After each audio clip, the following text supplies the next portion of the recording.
नमस्ते बच्चों। आज की वीडियो में हम सुमित्रा नंदन पंत की कविता ग्राम श्री का प्रश्न उत्तर देखेंगे।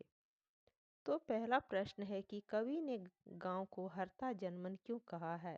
तो बच्चों, चूंकि गांव हरे भरे जो गांव होते हैं, हरे भरे गांव का जो दृश्य होता है वो हमारे दिल को, हमारे मन को बहुत ही लुभाता है और हमें बहुत ही अच्छा लगता है, हमारे मन को अच्छा लगता है। हम बहुत ही आनंदित और खुशहाल महसूस करते हैं अपने आप को। तो इसीलिए कवि ने हरता जनमन कहा है। कविता में किस मौसम के सौंदर्य का वर्णन है। तो कविता में वसंत ऋतु के सौंदर्य का वर्णन है, क्योंकि वसंत ऋतु में जो है नए पत्ते आते हैं, नए कपलें आती हैं, नए फूल पौधे, फल फूल फूलते हैं और इस मौसम में सब्जियां भी फलती हैं।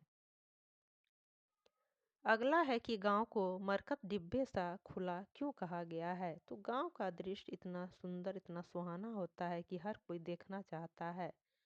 और मरकत डिब्बे सा खुला इसलिए भी कहा गया है क्योंकि यहाँ गांव का दृश्य का जो वर्णन इस कविता में किया गया है वो ये है कि यहाँ रंग बिरंगी तितलियाँ फूलों पर मंडरा रही हैं, बैठ रही हैं और रंग बिरंगे फूल फूले हुए हैं। खासकर सरसों का फूल खिला हुआ है जो हमारे मन को काफ़ी लुभाता है और हमें बहुत ही अच्छा लगता है। अगला है कि अरहर और सनई के खेत कवि को कैसे दिखाई देते हैं। तो अरहर और सनई के खेत कवि को ऐसे प्रतीत होते हैं जैसे वसुधा ने फलियों के रूप में अपनी कमर पर सुनहरी रंग की करधनी बांध रखी हो, जो हवा में हिलकर मधुर स्वर उत्पन्न करते हैं। और सनई कहते हैं बच्चों एक प्रकार का पौधा होता है जिसकी छाल के रेशे से रस्सी बनाई जाती है। अगला है कि भाव स्पष्ट कीजिए। बालों के सांपों से अंकित गंगा की सतरंगी रेती। तो गंगा किनारे जो बालू होता है उससे होकर के जब हवाएं चलती हैं और पानी बहते हैं तो वो बालू ऐसा दिखाई देता है मानो उस पर सांप रेंगते हुए चला हो। और बालू पर जब सूरज की किरणें पड़ती हैं तो वो सतरंगी चमकती हैं, उन्हें भिन्न भिन्न प्रकार के रंगों की चमकती हैं। अगला है हसमुख हरियाली हिम आतप सुख से अलसाए से सोए।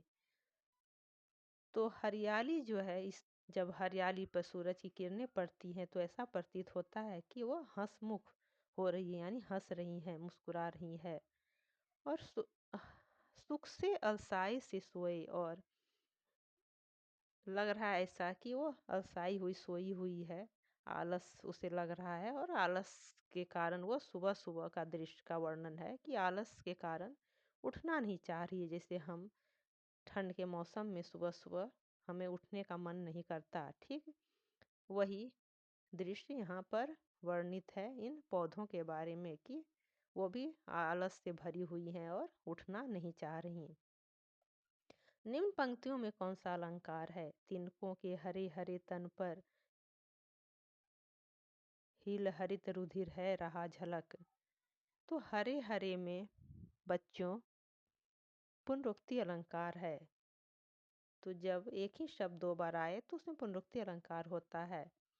और हिल हरित इसमें अनुप्रास अलंकार है।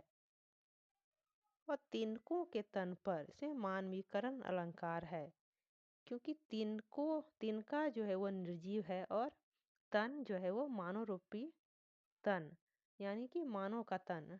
तो एक निर्जीव का एक सजीव से तुलना किया गया है, इसलिए इसे मानवीकरण अलंकार है।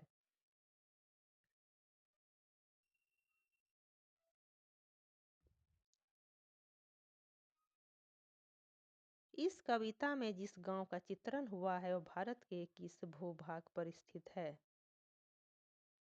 तो इस कविता में जिस गांव का चित्रण हुआ है वो भारत के गंगा तट पर बसे किसी गांव का चित्रण किया गया है। तो बच्चों, इस तरह हमने सारे प्रश्न उत्तर देख लिए। अगर आपको वीडियो अच्छी लगी हो तो वीडियो को एक लाइक और सब्सक्राइब जरूर करें।